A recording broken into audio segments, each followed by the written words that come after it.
hydrogen gas is used because it is the simplest example that shows how two atoms share electrons to form a covalent bond. Imagine two hydrogen atoms as two people, each holding one ball, and they come close enough to hold both balls together. That shared hold is the covalent bond. Each hydrogen atom has one electron that likes to be paired, and when the atoms approach, their electron clouds overlap, and the electrons can be shared between the two nuclei, lowering the total energy and making the pair more stable than two separate atoms. Because there is only one electron per atom and no other electrons to worry about, the math and the picture of how the bond forms are much easier to follow than for bigger atoms.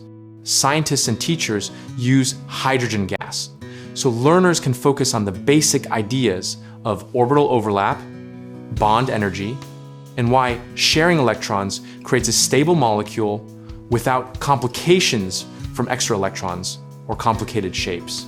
A common mistake is thinking that the electrons are fixed in place between the nuclei, like marbles glued to a spot, when actually they exist in a shared region called an orbital and move according to quantum rules. So picture a fuzzy cloud rather than a tiny dot. Another confusion is believing hydrogen molecules form because atoms simply touch. What really matters is the balance between attractive forces that pull electrons toward both nuclei and repulsive forces between charged particles. So remind yourself that lower energy stabilizes the bond, not physical contact. Some students try to apply the same easy hydrogen picture directly to large molecules and get tripped up by extra electrons and more complex orbital shapes.